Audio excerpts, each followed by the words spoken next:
ప్రభునందు ప్రియమైన దేవుని పిల్లలుగా ఈరోజు ఒక ప్రాముఖ్యమైనటువంటి సందర్భాన్ని గురించి మనము ఆలోచన చేద్దాము. మీకు చాలాసార్లు చెబుతూ ఉన్నాము, అపవాది అనేది చాలా తెలివిగలది. అది ఎంత తెలివిగలది, అది ఎంత జ్ఞానము గలది అంటే సాధ్యమైతే ఏర్పరచబడిన వారిని కూడా మోసము చేస్తుంది. మోసం చేయడం అంటే విశ్వాసము నుంచి పడవేస్తుంది. ఉన్నది భక్తిలోనే అనుకుంటుంది, చేస్తున్నది సేవే అనుకుంటుంది, నడుస్తున్నది క్రీస్తు మార్గమే అనుకుంటుంది. కానీ అన్నీ కూడా దేవుని దృష్టికి తప్పుగా నడిపిస్తుంది.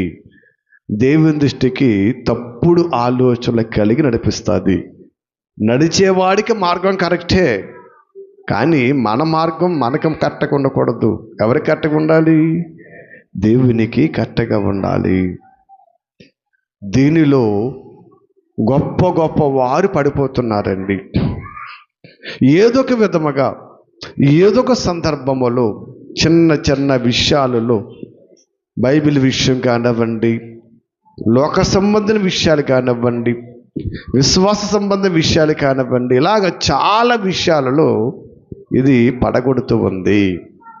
ఆలోచన చేయండి. నేటి కాలములో జరుగుతున్నటువంటి ఒక విపత్తు, ఒక పరిస్థితి మీకు తెలుసు. ఎందుకంటే యేసు క్రీస్తు మీద ఎన్నో అనుమానాలు, ఎన్నో ఆటంకములు సంభవిస్తున్నవి. ఇవి క్రైస్తవ వేతల నుంచి సంభవిస్తున్నవంటే పర్లేదు. క్రైస్తవులలోనే క్రీస్తుని అర్థము చేసుకోవడానికి చాలా పొరపాట్లు పడుచు ఉన్నారు. ఈ పొరపాటు పడేవారు మనలాంటి సామాన్యులు కాదండి. దైవ జ్ఞానాన్ని బోధిస్తూ దేవుని కొరకు మేము బ్రతుకుతున్నామని ఎన్నో పరిస్థితుల్లో సాక్ష్యం ఇచ్చినటువంటి పెద్ద పెద్ద బాధకులను చిన్న చిన్న విషయాలలో అపవాది పడగొట్టేస్తుంది. చాలా జాగ్రత్తగా దేవుని వాక్యాన్ని వినాలి. ఎందుకంటే మరి గత కొంతకాలముగా ఇక్కడ జరుగుతున్నటువంటి అనేకమైన చర్చలు మీకు తెలుసు, అనేకమైన ఆలోచనలు మీకు తెలుసు. ఎందుకంటే యేసు క్రీస్తు గురించి, ఆయన దేవుని కుమారుడని కొంతమంది, కాదు ఆయన కూడా యెహోవాయే, ఆయన కూడా ఎవరంటమ్మా? యెహోవాయే తండ్రి, ఇద్దరు సమానమని కొంతమంది, అసలు దేవుడే కాదని కొంతమంది, ఆయన నరుడు అని కొంతమంది, మనిషి కుమారుడు అని కొంతమంది, ఇలాగా చాలామంది చాలా ఆలోచనలు కలిగి సంఘాలుగా ఒకరి నుంచి ఒకరు విడిపోతున్నారండి. ఆలోచన చేయండి. యేసుక్రీస్తు దేవుడు కాదు అనే సంఘం ఉంది. ఎవరల్లో? యెహోవా సాక్షులు కదా. యేసుక్రీస్తే దేవుడు అనే సంఘం ఉంది. ఎవరు? Church of Christ. ఇలాగ రకరకాలు చెప్పాలంటే చాలా పేర్లు ఉంటావండి. ఇలాగ రకరకాల పరిస్థితులు ఉన్నవి. ఇవన్నీ ఒకసారి మనం పక్కకు పెడితే, ఈ మధ్య కాలంలో వచ్చిన కొత్త బాధ ఏంటంటే ఈయన కూడా యెహోవాయే. ఎవరు?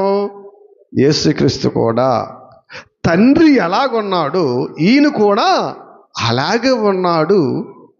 తండ్రి కనగా వచ్చిన వాడు కాదు అనేక వాదన ఇవాళ ఈ మన మధ్యలో మరి చాలా హల్చల్ చేస్తూ ఉంది.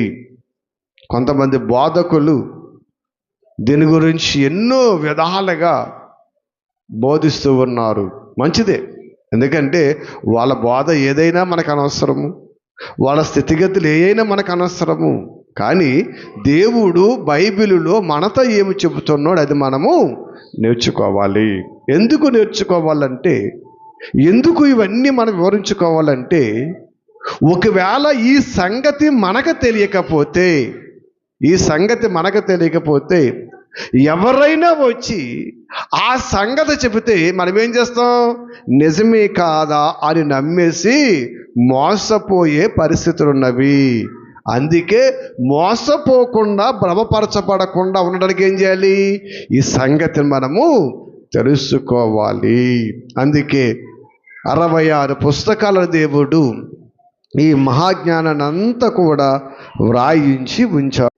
ఎందుకంటే ఈ యేసుక్రీస్తు కూడా యెహోవా అనుకుందాం. అనుకోండమ్మా, యేసుక్రీస్తు కూడా యెహోవాయే. ఈయనను కనలేదు. ఇద్దరూ సమానమైనప్పుడు ఇద్దరు పేర్లు ఎలాగుండాలి? యెహోవాగా ఉండాలి, తండ్రిగా ఉండాలి, సహోదరులుగా ఉండాలి. అంతే కదా? ఇప్పుడు మా తమ్ముడు ఉన్నాడు, మా తమ్ముడిని కొడుకంటే ఎలాగుంటుంది? బాగుంటుందా? మా తమ్ముడు నాకు ఎలాగవుతాడు? తమ్ముడే సహోదరుడు. తమ్ముడు ఎందుకు సహోదరుడు అయ్యాడు? అతడు నాతో పాటు ఉన్నాడు. అతడు నాలోంచి రాలేదు, నా తండ్రిలో నుంచి, నా తల్లి గర్భం నుంచి వచ్చాడు కాబట్టి నాతో అతడు సమానుడు.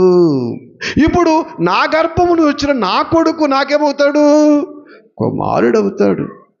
అర్థమైందా వాక్యము కదా? కాబట్టి ఎలాగా మరి లాజిక్గా, జనరల్గా మనం ఆలోచిస్తే యేసుక్రీస్తు మరి ఆయన కన్నవాడు కాదు, ఆయనలోంచి వచ్చినవాడు కాదు, ఆయన ఉన్నవాడే, ఆయనతో సమానుడు అని చెబుతున్నారండి. మనం ఆలోచన చేయాలి. ఎందుకంటే కొన్ని వాక్యాలు ఉన్నాయి. కలిగి ఉన్నది ఏది ఆయన లేకుండా కలగలేదంటే అర్థం ఏంటి?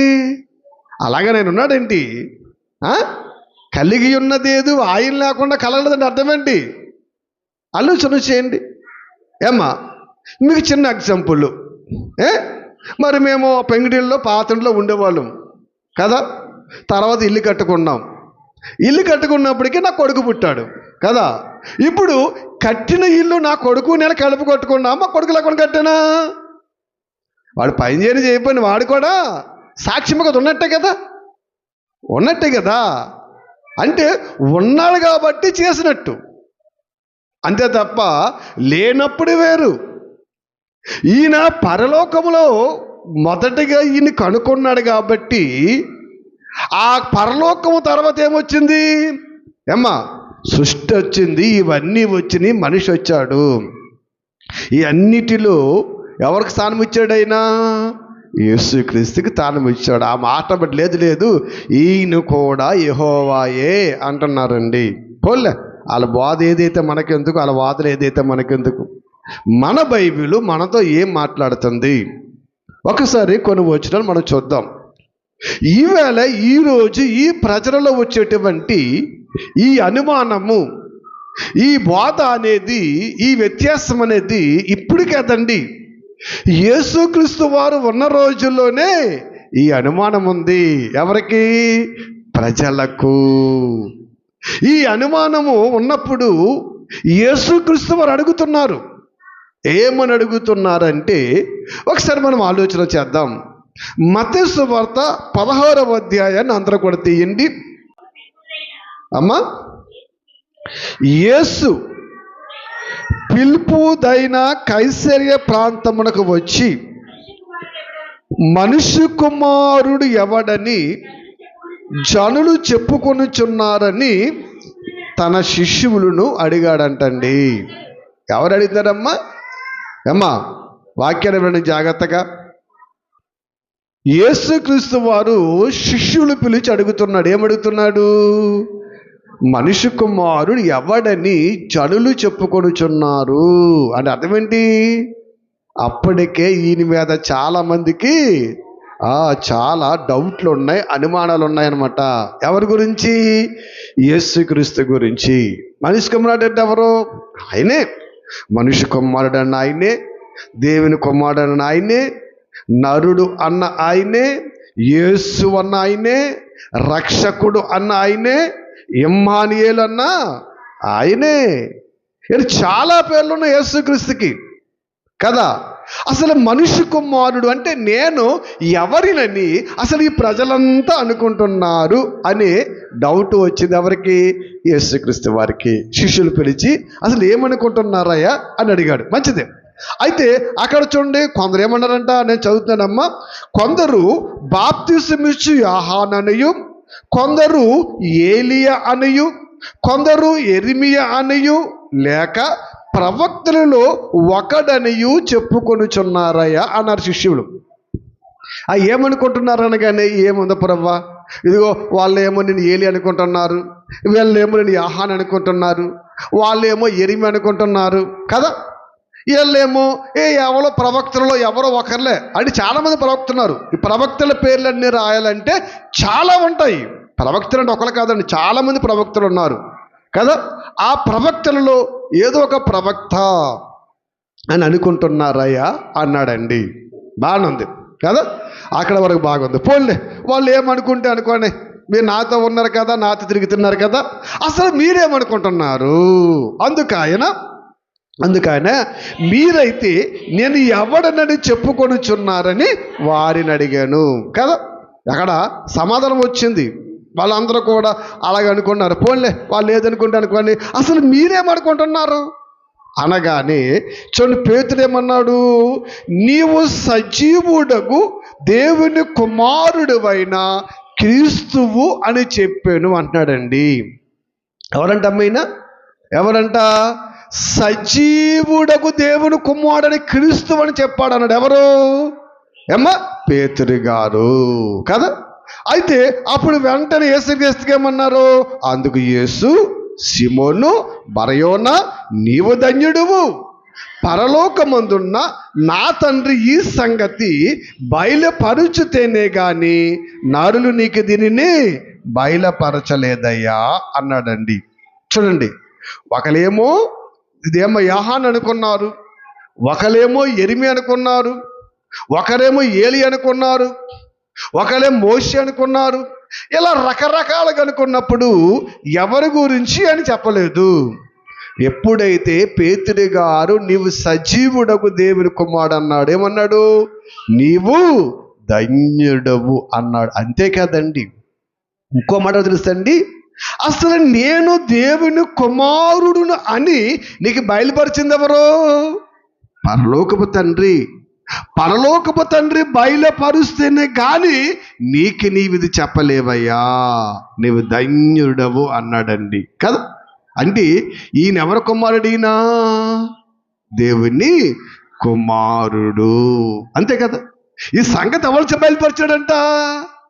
పరలోకపు తండ్రే బయలుపరుస్తున్నాడంట. పరలోకపు తండ్రి, ఆయన నా కుమారుడు, ఆయన నా కుమారుడు అన్నాడండి. అంటే ఈ లోకములో పుట్టాడు కాబట్టి కుమారుడు అనుకుంటున్నారా? ఈ లోకములో శరీర గర్భాన్ని పుట్టినప్పుడు ఎవరి కుమారుడైనా? అమ్మా, మరియా యోసేపుల కొడుకు కదా. మరియా యోసేపుల కొడుకు ఈ లోకం ఆలక్కైకింది. దేవుడికి ఎప్పుడు కుమారులమే, మనందరం ఎవరము? అమ్మా, ఆయన బిడ్డలము, ఆయన కుమారులము, ఆయన కుమార్తెలం మనందరం అండి. చూడండి, అక్కడ చక్కగా మీరు ఆలోచన చేసినట్లయితే, ఇదిగో నా పరలోకపు తండ్రి బయలుపరిస్తేనుగా నువ్వు దీనిని చెప్పలేవు, నువ్వు కరెక్ట్గా చెప్పావన్నాడు, తప్పు చెప్పావన్నాడా? కరెక్ట్గానే చెప్పావు కదా. మరి ఈయన కూడా యెహోవా అయితే ఏమనాలి? పేతురు, నువ్వు తప్పు చెబుతున్నావు, నేను కూడా నా తండ్రితో సమానం యెహోవాను. ఆయన కొడుకు అంటున్నావేంటి? ఆయన తక్కువగా చూస్తున్నావేంటి? మా ఇద్దరు సమానం కదా అనాలి. అనలేదండి. ప్రభునందు ప్రియమైన దేవుని బిడ్డలుగా ఇది ఎవరి సాక్ష్యము? అపోస్తుడైనటువంటి పేతురు గారి సాక్ష్యము. యేసుక్రీస్తు వారు సాక్ష్యముగా మనకి కనబడుతుంది. మంచిది కదా. ఇంకా మనం చూసినట్లయితే యోహాను సువార్తలో ఇంకొక ఆయన సాక్ష్యం మనం విందాం. యోహాను సువార్త 1వ అధ్యాయం దీని ఒకసారి. యోహాను సువార్త 1వ అధ్యాయము. ఈయన పేతురు లాంటి మామూలు వాడు కాదేనండి. ఈయన ఎవరనుకున్నారు? ఈయన ధర్మశాస్త్రాన్ని బాగా తెలిసినవాడు, ధర్మశాస్త్రాన్ని బాగా చదివినవాడు. పైగా ఆ ధర్మశాస్త్రాన్ని చదివి రాబోవు యేసు కొరకు కనిపెట్టి చూసేవాడు ఈయన ఎవరు తెలుసానమ్మా? ఈయన మామూలు వాడు కాదు. ఈ పేతురుగాడైతే చేపలు పట్టుకుని చేపల బాటలో ఉన్నాడు. ఈయన అటువంటి కాడు కాదు. ఈయన ధర్మశాస్త్రం చదివి రాబోవు యేసు కొరకు కనిపెట్టేవాడు. ఎవరైనా ఎవరమ్మా? నతానియేలు గారు. ధర్మశాస్త్రం ఎవరు వచ్చారు మనకి? నతానియేలు గారండి. చూడండి, యోహాను సువార్త 1వ అధ్యాయము 49వ వచనంలో ఒకసారి మీరు రండి. నతానియేలు, బోధకుడా, నీవు దేవుని కుమారుడవు, ఇశ్రాయేలు రాజువని ఆయనకు ప్రత్యుత్తరం ఇచ్చెను. అంటే ఈ సందర్భం మీకు చెప్పాలంటే ఇంకా ముందుకు వెళితే ఫిలిప్పు ఏం చేశాడు? యేసుక్రీస్తుని కనుగొని తన స్నేహితుడిని బట్టి తన ఫ్రెండ్ అయినటువంటి నతానియేలుకు తీసుకొచ్చి ఇదిగో మనం కనిపెడుతున్నాం కదా, ఆ నజరేతులో నుంచి వచ్చినటువంటి దేవుని కుమారుడైన ఈయన దేవుడు, లోక రక్షకుడు, మన రక్షించడానికి వచ్చాడు అని ఎవరికి చెప్తున్నాడు? ఈయన ఫిలిప్పి నతానియేలుకి పరిచయం చేస్తూ ఉన్నాడు. ఆ పరిచయం చేసిన సందర్భంలో ఆయన ఏమన్నాడంటే నతానియేలు కోసము ఏమన్నాడంటే నన్ను ఆయన ఏమన్నాడు చూడండి, వచ్చి చూసినప్పుడు ఫిలిప్పు అందుగడు యేసు నతానియేలు తన వదులు చూసి, ఇదిగో ఈతడు నిజముగా 47 వచనం చదువుతున్నాం. 47, ఇదిగో ఈతడు నిజముగా ఇశ్రాయేలుడు, ఇతని యందు ఏ కపటము లేదని అతని గురించి సాక్ష్యం ఇచ్చెను. ఎవరి గురించి అమ్మా? ఎవరి గురించి? ఇతను ఇశ్రాయేలుడు, ఇతని యందు ఏ కపటము లేదు అని ఎప్పుడైతే నతానియేలు గురించి యేసుక్రీస్తు వారు చెబుతున్నారో వెంటనే అంటాడు నతానియేలు, ఇదిగో నిజముగా ఇతను దేవుని కుమారుడు, ఇశ్రాయేలు రాజు అంటున్నాడండి. ఇదేంటయ్యా? అసలు నేను ఎలాగున్నావో నీకెలా తెలుసు? పిలుపు పిలవక ముందే నేను చూసి తిని అన్నాడు. చూడండి, ఎందుకంటే యేసు క్రీస్తు వచ్చిన తర్వాత, ఈ లోకములో ఆయన పుట్టిన తర్వాత ఆయన ఎలా జీవిస్తాడో, ఎక్కడ వెలుగు పుట్టిస్తాడో ఇవన్నీ కూడా లేఖనాలలో, ధర్మశాస్త్రములో వ్రాసి ఉంచాడండి.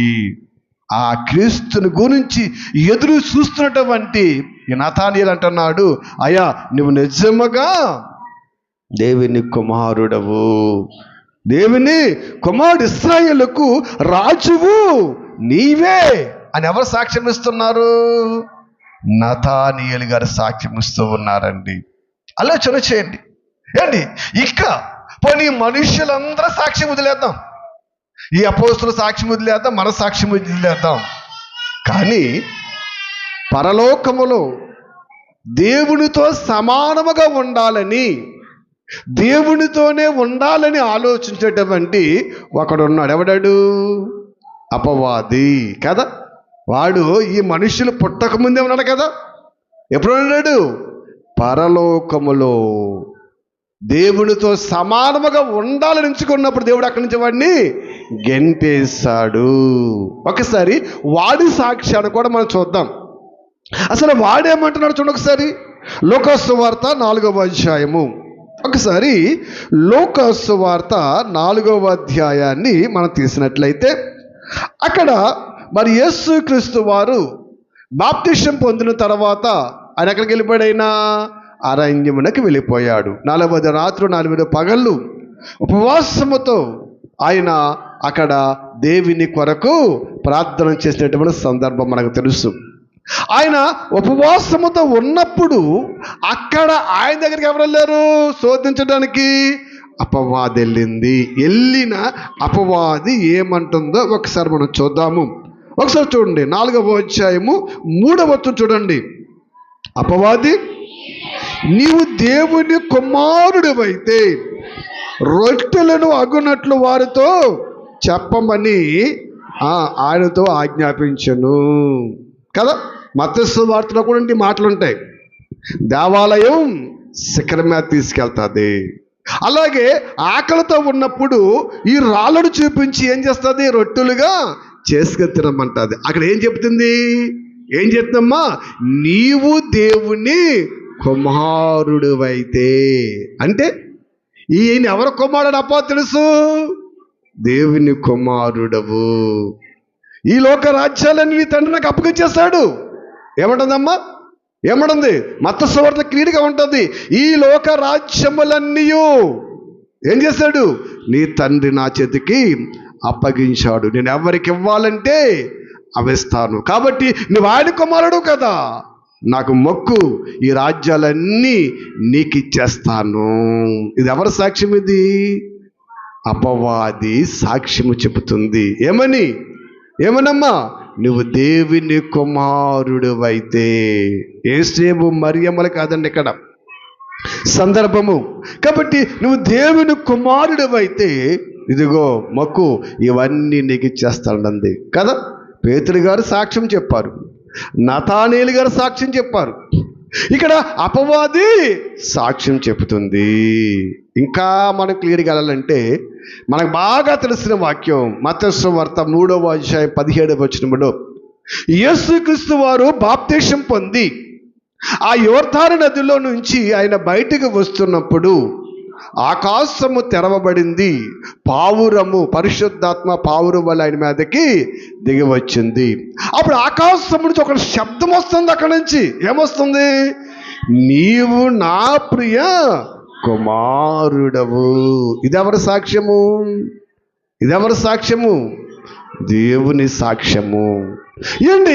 కుమారుడు అనగానే ఈ లోకముల శరీరాన్ని ధరించడని ఈ లోక సంబంధమైన సంబోధన కాదండి అది. ఈ లోక సంబంధమైన సంబోధన కాదది.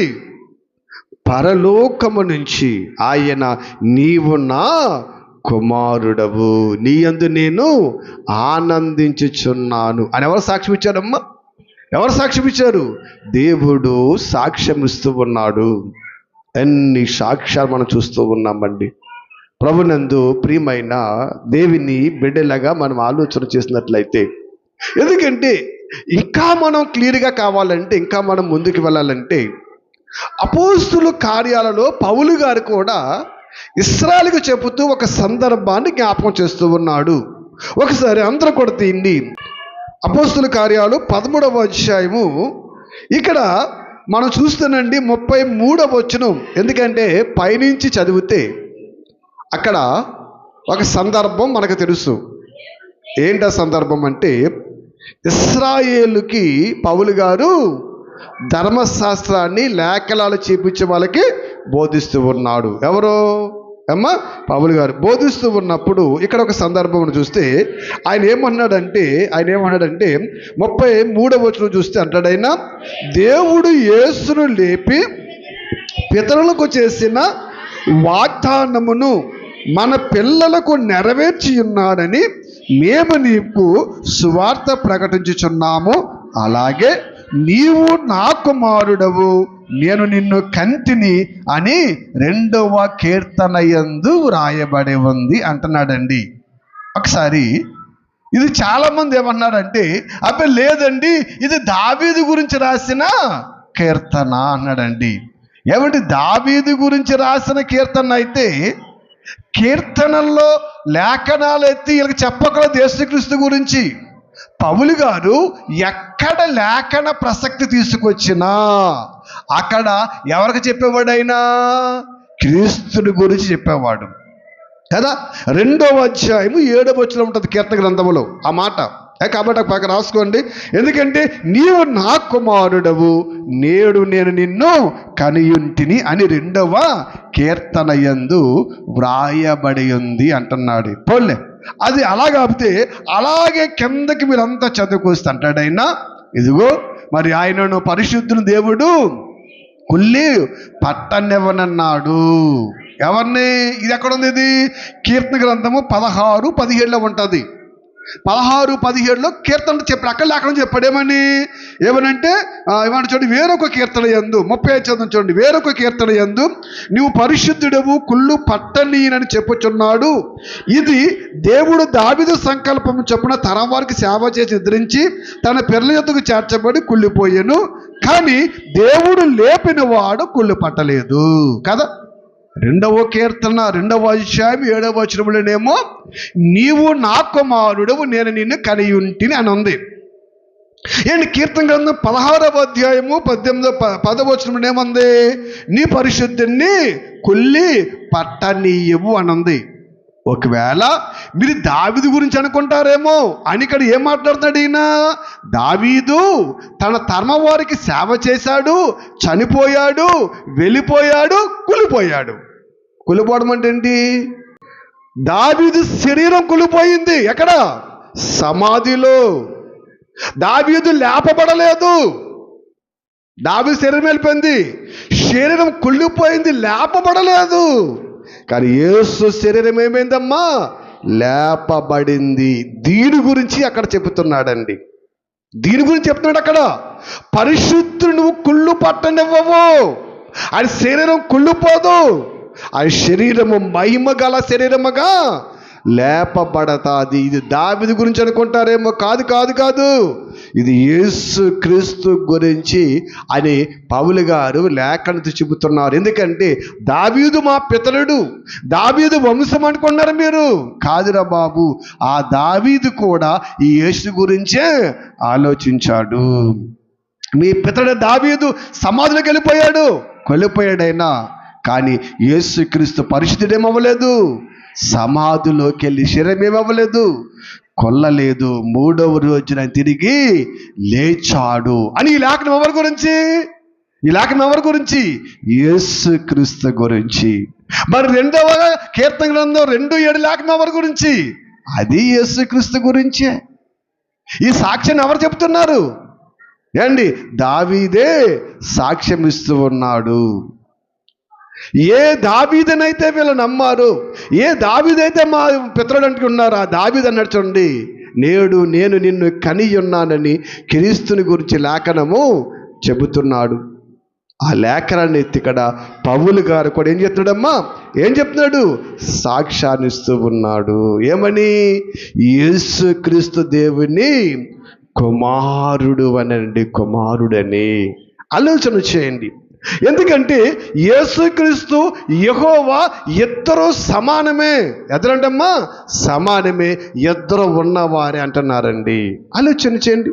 ఏంటి? ఒక వ్యాపారం చేస్తాం, ఆ వ్యాపారములో ఇద్దరు మరి భాగస్తులు అనుకోండి. ఇద్దరు కలిసి ఒక వ్యాపారం చేస్తారు. ఇద్దరు కూడా ఎవరు? సమానంగా పెట్టుబడి పెట్టినప్పుడులే ఇద్దరు సమానమే కదా. ఇప్పుడు ఇద్దరు సమానమైనప్పుడు ఆ వ్యాపారములో డిసిషన్ ఎలాగుంటుంది? ఇద్దరు సమానం కూర్చుంటారు. కూర్చోవడం ఎలాగుంటారు? ఇద్దరు సమానం కూర్చుంటారు. అంతే తప్ప నువ్వు పక్కన నేను కూర్చుంటాను అంటాడా? కుదరదు. అరే వ్యాపారం నువ్వెంత పెట్టుబడి పెట్టావు, నేనెంత పెట్టుబడి పెట్టాను, ఇద్దరు భాగస్వాములం, ఇద్దరము సమానమే అంటాడు. వ్యత్యాసం ఉండదు. కానీ ఒక్కడే యజమానుడు అయినప్పుడు వ్యత్యాసం ఉంటుంది. యజమాను కూర్చుండే ప్లేస్ ఉంటుంది, మేనేజర్ కూర్చుకునే ప్లేస్ వేరే ఉంటుంది. కానీ ఇద్దరు యజమానులు ఎలా ఉంటారు? సమానంగా ఉంటారు, వ్యత్యాసం ఉండదు. కానీ పరిశుద్ధ గ్రంథములు ఎక్కడ చూస్తున్నా ఆది కాండం నుంచి ప్రకటన గ్రంథం వరకు యేసు క్రీస్తుకి తండ్రికి చాలా వ్యత్యాసం ఉంది. సాక్షాత్తు యేసు క్రీస్తే చాలా సందర్భాల్లో చెప్పాడు కదా. ఎప్పుడు కూడా నా తండ్రి అన్నాడా? నేనే యెహోవాను అన్నాడు ఆయన. ఎక్కడ చూసిన నా తండ్రి అన్నాడండి. పోలే, అది పక్కకు పెడితే ఇప్పుడు ఇద్దరు సమానమైనప్పుడు ఇద్దరిని ఏమని పిలవాలి? తండ్రి అనే పిలవాలి. ఇద్దరు ఉండాలి, ఇద్దరు సమానంగా ఉండాలి కదా. మరి పౌలు గారు ఏం చెప్పినొచ్చు ఒకసారి ఎఫెసు సంఘాన్ని మనం వెళ్తే, ఎఫెసు రాసిన పత్రికలో ఒకసారి అందరూ కూడా తీసుకోండి. ఎఫెసీయులకు రాసిన పత్రిక 4వ అధ్యాయం 4 నుంచి 6 వచనం. శరీరం ఒక్కటే, ఆత్మ ఒక్కటే, ఆ ప్రకారమే మీ పిలుపు విషయమై ఒక్కటే నిరీక్షణ యందుండుటకు పిలువబడితిరి. ఒకసారి ఇక్కడ ఏమంటమ్మా?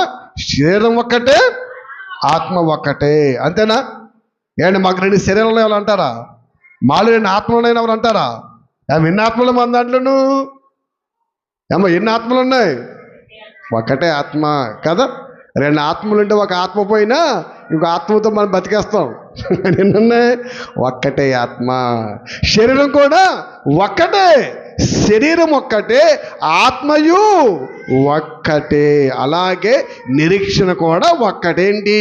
పరలోకం వెళ్ళటానికి నిరీక్షణ ఒక్కటే. బాగుంది. అయితే ఏమని చూడండి, మళ్ళీ ఉన్నాడు, ప్రభువు ఒక్కడే, విశ్వాసం ఒక్కటే, బాప్తిసం ఒక్కటే, అందరికీ తండ్రి అయిన దేవుడు ఒక్కడే కదా. ఎంతమంది తండ్రులు ఉన్నారండి ఇక్కడ? ఒక్కడే.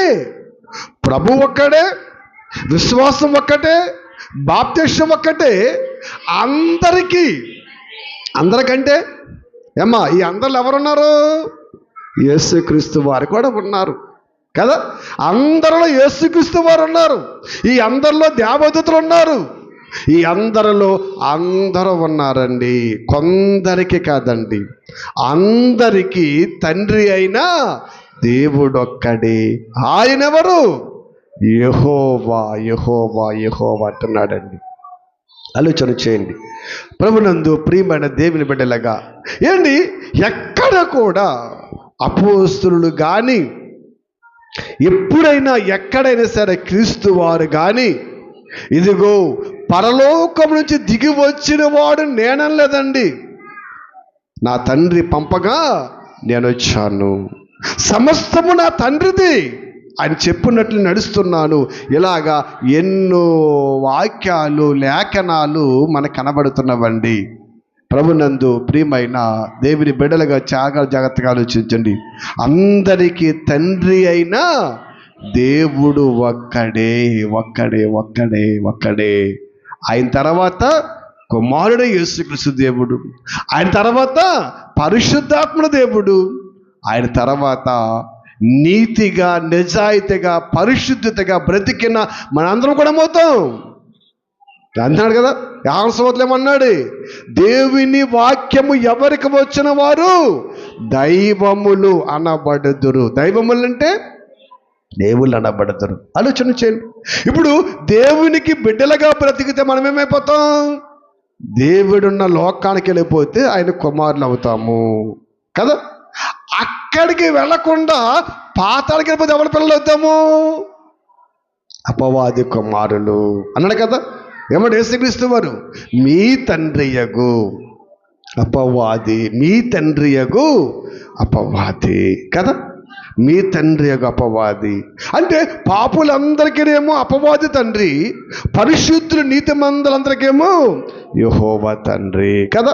ఇప్పుడు అపవాది బిడ్డలందరూ ఎవరు? అపవాదులే, దుర్మార్గులే, దుష్టులే. ఎందుకంటే వాడు ఆది నుండి నరహంతకుడు, హింసకుడు, దోషకుడు, హానికరుడు. వాళ్ళ పిల్లలందరూ ఎలా ఉంటారు? హానికరులు, హింసకులు, దూషించేవారు, నరహంతకులు. వాడు సైన్యం ఆడి పిల్లలే. మరి దేవుడు పరిశుద్ధుడు కనుక ఆయన పిల్లలుగా ఉంటారు. ఆయన ప్రేమ, కరుణ, దయ, జాలి కలిగిన వాడు కాబట్టి ఆయన పిల్లలుగా ఉంటారు. ప్రేమ, కరుణ, దయ, జాలి కలిగిన వారు ఆయన పిల్లలు కదా. ఇప్పుడు ఆయన పిల్లలు మనమేమవుతాము? దేవుళ్ళు అవుతాం. ఇప్పుడుగా దేవుళ్ళు అండి, ఎప్పుడు దేవుళ్ళు అవుతాం? ప్రపంచం ఇప్పుడే దేవుళ్ళ కింద పూజించుకుంటున్నారు. నిజంగా అసలు మనుషులు ఎంత డిఫరెన్స్లోకి వెళ్ళిపోతున్నారో తెలుసండి. ఏది మంచో ఏది చెడో కూడా తెలియనటువంటి పరిస్థితి అపవాది. అలాగే మనుషులను మాయ చేస్తుంది, క్రైస్తవులు కూడా మాయ చేస్తూ ఉంది. తెలియట్లేదండి చాలామంది. వాడేమనుకున్నాడు?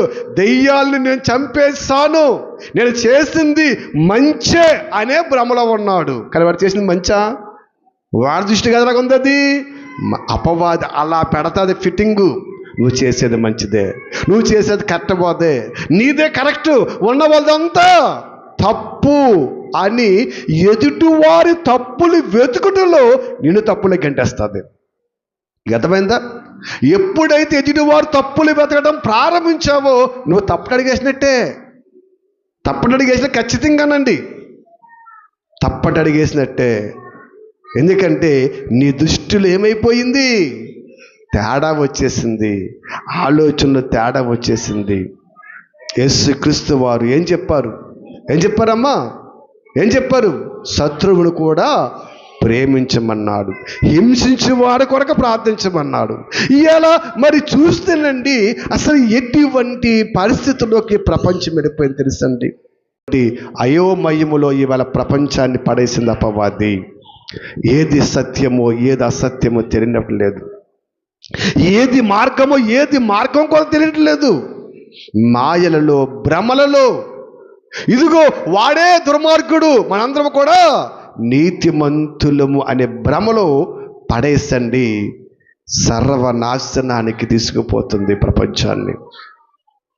దేవుని బిడ్డలుగా ఆలోచన చేయండి, చాలా ప్రమాదములే ప్రపంచం ఉందండి. కాబట్టి ఇక్కడ తండ్రి ఒక్కడే. తండ్రి ఎవరంటమ్మా? ఒక్కడే. ఆయన అందరికీ తండ్రి, ఆయన కొందరికి తండ్రి కాదండి. ఈ భూమి మీదకి వచ్చిన ప్రతి ఒక్కరికి తండ్రే.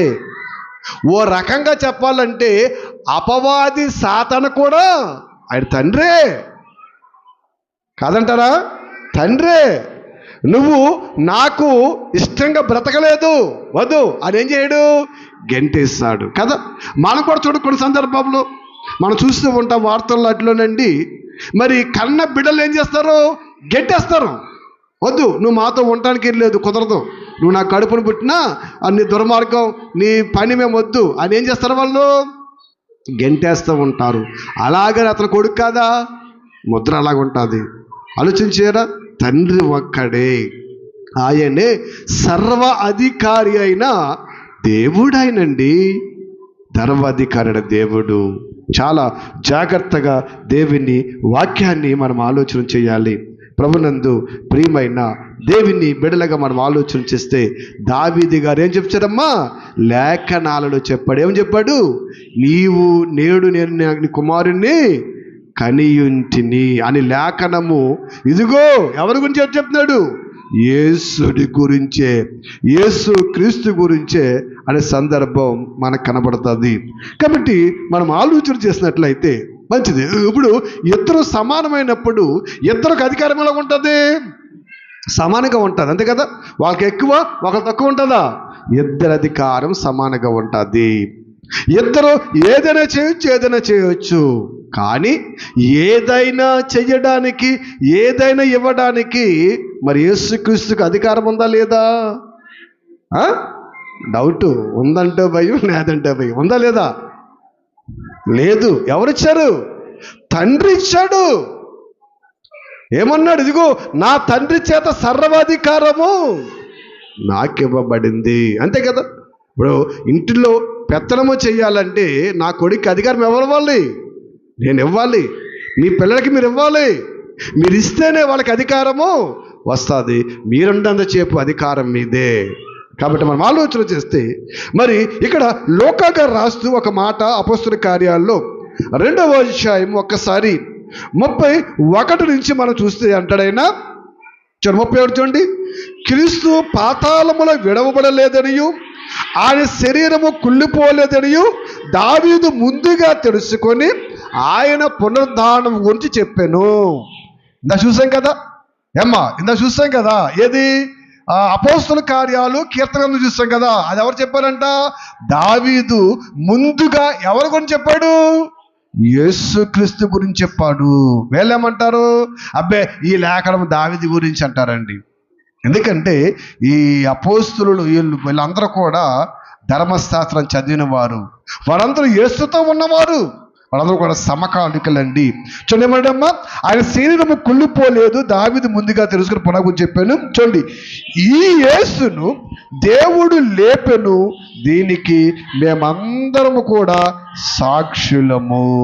యేసుని ఎవరు లేపారంటమ్మా? ఎవరు లేపారు? దేవుడే లేపాడు. దేవుడే లేపాడు. ఎందుకంటే ఏంటి? ఒకని మరి మరణ దినము కానీ, ఒకడు మరణించడము కానీ, ఒకడు పుట్టించడము కానీ, జనన మరణ దినములు ఎవరి దేవులో ఉన్నాయి? యెహోవా వశములో ఉన్నాయి. ఎవరి వశములోనమ్మా? యెహోవా వశములో ఉన్నాయి. కాబట్టి ఇగో ఈ యేసుని ఎవరు లేపారు? దేవుడు లేపాడు. దీనికి మేమందరము కూడా సాక్షులమే. ఎవరమ్మా? అపోస్తులు. కాబట్టి చూడండి, కాగా ఆయన కుడిపార్శ్వమునకు హెచ్చింపబడి పరిశుద్ధాత్మ గురించి వాగ్దానము తండ్రి వలన పొంది మీరు చూచుచున్న దీనిని కుమ్మరింపగా అని చెప్తున్నాడండి. ఎందుకంటే ఒక దావీదు గురించి అనుకుంటారేమో, దావీదు పరలోకము ఎక్కిపోలేదు, ఆయన ఎక్కడ ఉన్నాడు? ఆయన పరదేశంలో ఉన్నాడు. శరీరం కుళ్ళిపోయింది. యేసుక్రీస్తు శరీరం ఏమవ్వలేదు, కుళ్ళిపోలేదు. పరలోకమును ఎక్కిపోయిన వాడు అక్కడ ఎవరు? యేసుక్రీస్తు. కాబట్టి ఆ లేఖలు ఎవరి గురించి? యేసుక్రీస్తు గురించి. మీరు దావీదు గురించి అనుకుంటున్నారేమో, దావీదు గొప్పవాడు అనుకున్నారేమో. దావీదు కంటే గొప్పవాడైనా, యోనా కంటే గొప్పవాడైనా, అబ్రహాము కంటే గొప్పవాడిన ఎవరు? యేసుక్రీస్తు వారు. ఎందుకంటే వారందరూ నీతిమంతులుగా నిజాయితీగా బ్రతికారు, కానీ ఈయనైతే సర్వ మానవాళి కొరకు తన ప్రాణము పెట్టడానికి వచ్చిన పరిశుద్ధుడు, తండ్రి దగ్గర ప్రధాన కుమారుడు, ప్రధాన యాజకుడు, ప్రధాన కుమారుడు అని ఎన్నో సందర్భాల్లో చెప్తుంటారు పౌలు గారు. హెబ్రీ రాసిన పత్రికలో కూడా మనకు కనపడుతూ ఉంటుందండి. ఆలోచన చేయండి. నేను హెబ్రీ రాసిన పత్రికలు కదా, ఇదిగో నానా విధములుగా నానా సమయాలలో మన పితరుల ద్వారా మాట్లాడే దేవుడు ఈ దినముల అంతమందు తన కుమారుడు ద్వారా మాట్లాడాడు. అంటే కుమారుడు అని ఎవరంటారు? కుమారుడు అంటే అర్థం ఏంటమ్మా? కన్నవారిని కన్నవారిని కుమారుడు అంటాము. కాబట్టి ఆలోచన చేయండి. ఎందుకంటే మరి నాన్న తన కుమారుని ద్వారా ఏం చేయడం? మనతో మాట్లాడిన దేవుడు యేసుక్రీస్తు వారు గొప్పవాడే. ఆయన చాలా గొప్పవాడు, కాదంటలేదు. కానీ ఆ గొప్పతనమంతా ఆయన జీవన విధానములు, ఆయన బ్రతుకు విధానములు, దేవుని కొరకు సమర్పించినటువంటి స్థితిలో దేవుడు ఆయనకు మగ్ధుడైపోయి సర్వాధికారము చేస్తాడండి. అంతే తప్ప ఆయన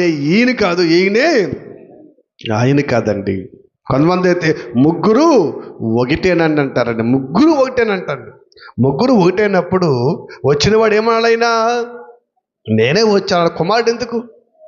ముగ్గురు ఒకటైతే ఈయన ఇక్కడ ఉంటే అక్కడి స్వరాలు మాట్లాడుతున్నారు. ఇవన్నీ చాలా డిఫరెంట్ అండి. ఇటువంటి బోధలలో ప్రజలను మోసం చేస్తూ ఉన్నారు. చాలా జాగ్రత్తగా మనం ఆలోచన చేయాలి. చూడండి, కొరింథీ రాసిన పత్రికలోకి వెళ్దాం ఒకసారి. ఎందుకు మరి యేసు క్రీస్తు వారికి అంత మరి గొప్ప స్థితి ఈ భూమి మీద వచ్చిందంటే 15వ అధ్యాయం, కొరింథీ రాసిన మొదటి పత్రిక 15వ అధ్యాయము ఒకసారి 24వ వచనాన్ని చూద్దాం.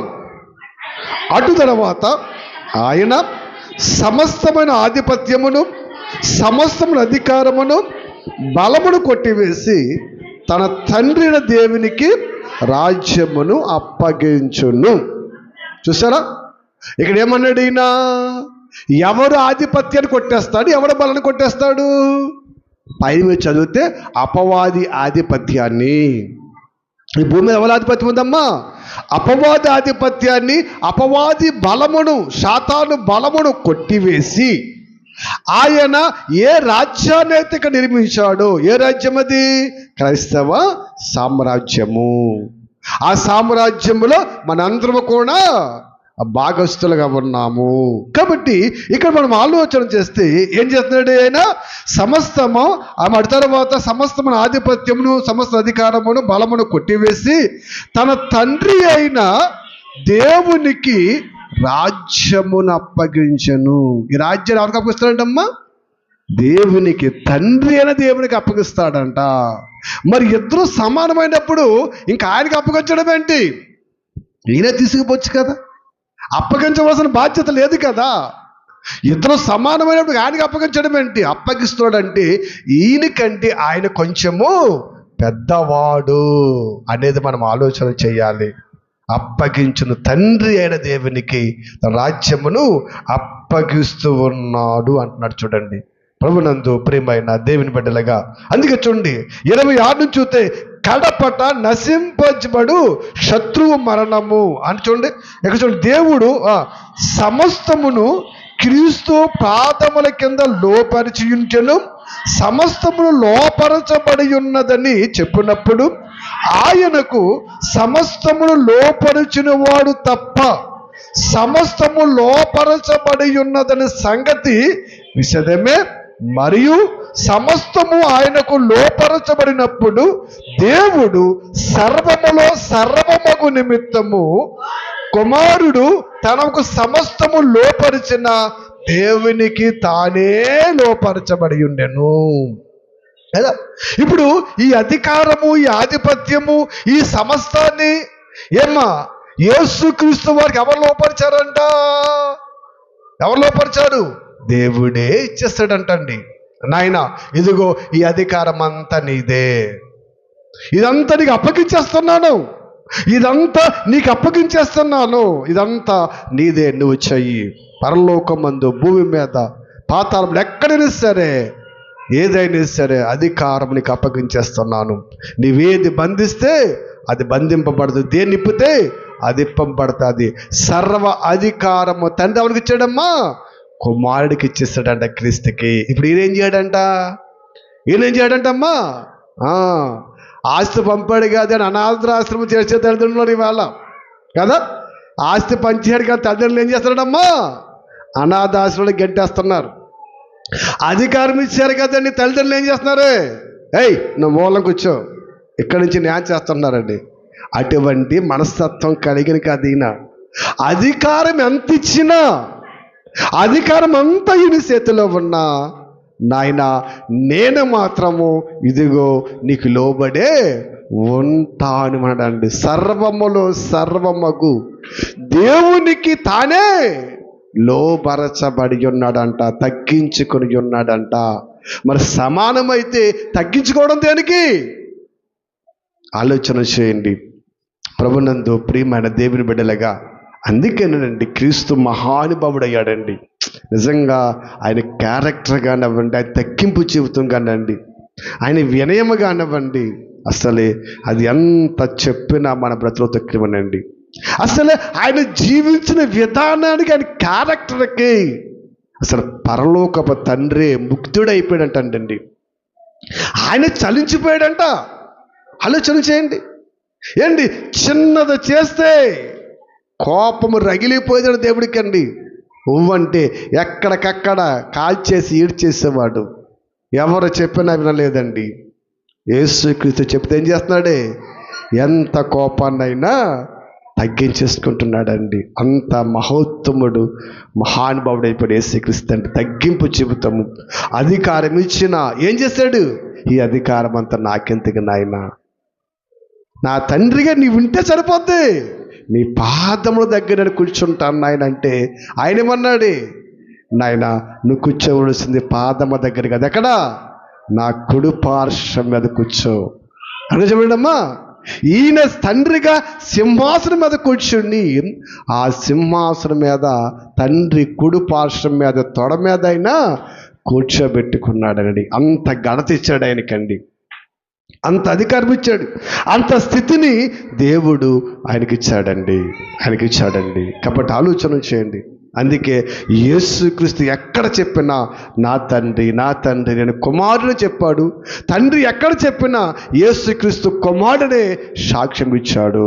కానీ వాళ్ళ ఇద్దరు యెహోవాలే, ఇద్దరు ఒకటే అనేటువంటి బోధలు ఎన్నో ప్రపంచాన్ని చుట్టుముట్టేసినాయండి. చాలా జాగ్రత్త. ఎందుకంటే వాళ్ళకేదో కదండి, కనీసం మనం ఏం పడాలి? జాగ్రత్త పడాలి. అపవాది ఎన్నో బాణాలు వేస్తూ ఉంటుంది.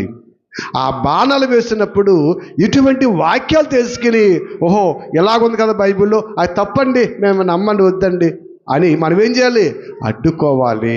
అంతే తప్ప ఎందుకైనా మంచిది అని నమ్మేవాడికి ఏమైపోతాం? అలాగే పడిపోయింది ప్రపంచమంతా అలాగే పడిపోయిందండి. ఇనేమని చూసండి, సమస్తము లోపరిచిన తండ్రికి ఏమంటాడు? ఈయన లోపరిచిపోయాడండి. అదండి ఆయన క్యారెక్టర్. ప్రభువా నీవు నాకుండగా, తండ్రిగా నాకుండగా ఇదంతా నాకెందుకయ్యా, ఇదంతా నాకెందుకు, నీ దగ్గర ఉంటే సరిపోతుంది అన్నాడంతే అండి. అప్పటి నుంచి తండ్రి ఏం చేయాలి తెలుసండి, ఏదైనా సరే, పరలోకములైనా సరే, భూమి మీద అయినా సరే, పాతాళమైనా సరే, ఏదైనా సరే నా కుమారుడు నామమనే జరగాలి. ఎవడైనా సరే పరలోకం రావాలంటే ఆయన ఒప్పుకోవాలి. ఎవరైనా సరే నన్ను ఏది అడగాలంటే ఆయన ఒప్పుకోవాలి. ఆయన ఒప్పుకుంటేనే, ఆయన అంగీకరిస్తేనే, ఆయన అడిగితేనే ఏదైనా ఇస్తానని యేసుక్రీస్తు మీదకి ఇచ్చాడండి. అందుకే యోహాను గారు మాట్లాడుతూ, యోహాను రాసిన మొదటి పత్రికలు 4వ అధ్యాయములో ఒక్క మాట చెప్తాం. 4వ అధ్యాయములో 14-15 వచ్చిన ఒకసారి. 4వ అధ్యాయము యోహాను రాసిన మొదటి పత్రిక 4:14-15. మరియు తండ్రి తన కుమారుని లోకరక్షణగా ఉంచుటకు పంపియుట మేము చూసి సాక్ష్యం ఇచ్చుచున్నాము. యేసు దేవుని కుమారుడని ఎవడు ఒప్పుకొనునో వానిలో దేవుడు నిలిచి ఉన్నాడు, వాడు దేవుని యందు ఉన్నాడు. యోహాను గారు చెబుతున్నారండి. ఎందుకంటే ఇదిగో తండ్రి ఆయనను లోకరక్షణగా ఉండటానికి పంపించాడు. దీనికి మేమందరము కూడా సాక్షులము. ఎందుకంటే యేసుతో ఉన్నవారు సమకాలికుల వల్లండి. సమకాలికులు చెప్పిన మాటలు వినాలి మనం, తర్వాత చెప్పిన వారు వినకూడదు. సమకాలికులు ఏది చెబితే అది వినాలి, అంతే కదండి. ఇప్పుడు మా తాత ఉన్నాడు, మా తాతతో ఉన్నవాళ్ళు, బ్రతికిన వాళ్ళు చెప్తే వినాలి. తర్వాత వచ్చిన వాళ్ళకి ఏం చేస్తారు గురించి చెప్తే వింటారు. విన్నప్పుడు ఏం చేస్తారు, వాళ్ళు కూడా చెప్పారనుకో, వీళ్ళు ఏం చేస్తారు, ఇంకో రేటు తగిలిస్తారు. దాని తర్వాత ఏం చేస్తారు, ఇంకో రేటు తగిలిస్తారు. ఇవన్నీ కరెక్ట్గా సమకాలికులు, యేసుతో సమకాలికున్న వారు చెబుతున్నారు. ఏం చెప్తున్నారు చూడండి. ఆయన ఏమనమ్మా, తండ్రి తన కుమారుడు లోకరక్షగా ఉండుటకు పంపిణీ మేము చూసి సాక్ష్యం ఇచ్చుచున్నాము. యేసు దేవుని కుమారుడు ఎవడు ఒప్పుకునునో వానిలో ఎవడమ్మా దేవుడు నిలిచున్నాడు, దేవుని వాణిలో ఉన్నాడు. అంటే ఇప్పుడు యేసు దేవుని కుమారుడు కాదు అంటే అర్థం ఏంటి? వాళ్ళు దేవుడు ఉన్నాడా ఏమో ఆయన చెప్తున్నాడు. ఏమంటే యోహాను గారు అన్నారండి, ఒప్పుకోకపోతే దేవుడు ఉండడు. ఎవరుంటారు? దయ్యం ఉంటుంది. ఎవరైతే దేవుని కుమారుడు ఒప్పుకును వాడిలో ఉన్నాడమ్మా దేవుని యందు ఉన్నాడు. వాడెవన్నాడమ్మా దేవుని యందు వాడు ఉన్నాడు. లేకపోతే దేవుని యందు వాడు లేనట్లే. యేసు దేవుని కుమారుడు ఖచ్చితంగా ఒప్పుకోవాలి. ప్రభునందు ప్రియమైన దేవుని బిడ్డలుగా ఆలోచన చేయండి. ఆయనే సాక్ష్యం ఇస్తున్నారు. ఎన్ని సాక్ష్యాలు చూసామమ్మా? పేతురు గారు సాక్ష్యం ఇచ్చారా? నతానియేలు సాక్ష్యం ఇచ్చాడు. తర్వాత పౌలు గారు, దావీదు గారు సాక్ష్యం ఇచ్చారు. తర్వాత తండ్రే సాక్ష్యం ఇచ్చారు కదా. తర్వాత ఎవడుతున్నారు? యోహాను గారు, అపోస్తలులు ఎంతమంది సాక్ష్యం ఇచ్చారండి, ఎంతమంది సాక్ష్యాలు ఇచ్చారండి. ఆయన దేవుని కుమారుడని ఆలోచన. చివరగా ఒక్క మాట ముగించుకుంది. పిలుపులు రాసిన పత్రిక 2వ అధ్యాయము ఒకసారి 6వ వచనం నుండి మనం చూస్తున్నారు చూడండి. అనగా ఆయన దేవుని స్వరూపం కలిగిన వాడయ్యుండి దేవుడితో సమానంగా ఉండుట విడిచిపెట్టకుండా భాగ్యమని ఎంచుకొనలేదు, కానీ మనిషిని పోలిగా పుట్టి దాసుని స్వరూపం ధరించుకొని తను తాను రిక్తినిగా చేసుకొనెను.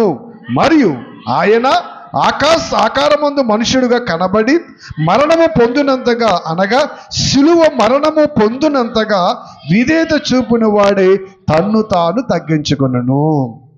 అంటే ఇక్కడ మనం ఆలోచన చేస్తే వీళ్ళు ఏమన్నారంటే ఆయన దేవుని దేవుని స్వరూపము కలిగిన వాడే దేవునితో సమానముగా ఉండుటకు విడిచిపెట్టకూడని భాగ్యము.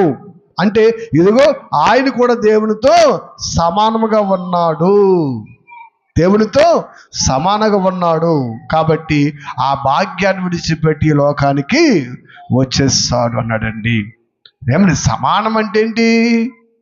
సమానం అంటే చాలా ఉంటాయి. సమానాలు అంటే చాలా ఉంటాయండి. ఎందుకంటే ఈ సృష్టి చేయటంలో కానీ, ఇవన్నీ కలిగించటంలో కానీ ఈయన కూడా ఆయన తెలంగా ఉన్నాడమ్మా సమానంగా ఉన్నాడు. తండ్రి కుడిపార్శ్వం మీద సుఖ సంతోషాలతో, ఏ బాధ ఏ కష్టము లేకుండా సంతోషముతో ఉన్నాడు. అటువంటి భాగ్యాన్ని ఏం చేయడమన్నా విడిచిపెట్టి ఈ లోకానికి వచ్చాడు.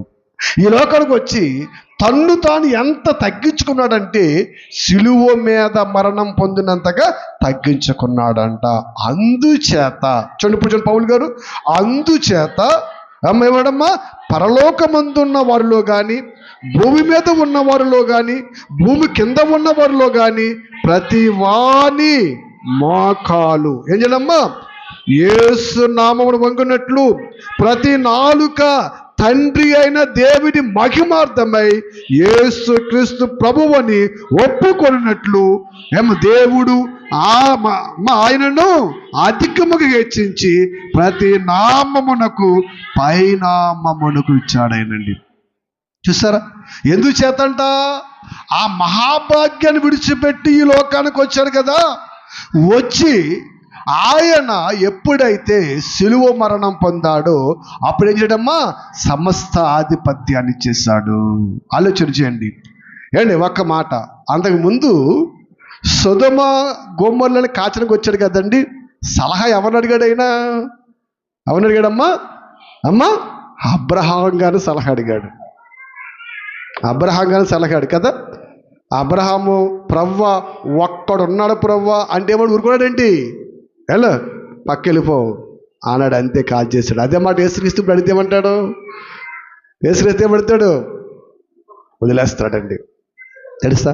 అలాగే మనం బ్రతికేస్తున్నాం, అలాగే మనం జీవించేస్తున్నాం. తెలుసా? అందుకే చూడండి, ఎప్పుడైతే ఎంత అప్పుడు అంటారు, అందుచేత పరలోకంలో ఉన్న వాళ్ళ కానీ, భూమి మీద ఉన్న వాళ్ళ కానీ, భూమి కింద ఉన్నవారు ప్రతి వాని మోకాలు యేసు నామమున వంగాలి, ప్రతి వాడు కూడా నాలుక తండ్రి అయిన దేవుని మహిమార్థమై యేసు క్రీస్తు ప్రభువుని ఒప్పుకోవాలి. ఈ మాట ఎప్పుడు ఉండదు? పాత నిబంధన గ్రంథములు యేసుని ప్రభువుని ఒప్పుకునే స్థితి లేదు. అప్పుడు ఎవరిని ఒప్పుకోవాలి? తండ్రినే ఒప్పుకోవాలి. ఎప్పుడైతే అక్కడి నుంచి వచ్చి మరణించి తిరిగి లేచాడు, తన ప్రాణాన్ని పెట్టాడు, అప్పుడు యేసుక్రీస్తుకి తండ్రి సమస్త ఆధిపత్యాన్ని ఇచ్చేస్తాడండి. కుడి పార్శ్వ కూర్చో. అప్పుడు అన్నాడు, ఇదిగో ఎప్పుడైతే అప్పటి నుంచి ఏమన్నాడైనా, ఎవడైనా సరే యేసు ప్రభువని ఒప్పుకోవాలి, ఒప్పుకోకపోతే కుదరదు అని ఖచ్చితంగా చెబుతున్నాడండి. అంతకుముందు అయితే పాత మందులు అయితే యేసుక్రీస్తు వారు మనకు కనబడరు, తండ్రే కనబడతాడు కదా. యేసు ఎవరప్పుడు ఆయన మహిమపరచబడాలంటే ఈయన కుమారుడు నువ్వు ఒప్పుకోవాలి. సిలువ మరణం పొందిన తర్వాత అంత ఆధిపత్యం, అంత అధికారం అవన్నీ ఇచ్చాడండి. ఆలోచన చేయండి ప్రభునందు ప్రియమైన దేవుని బిడ్డలుగా.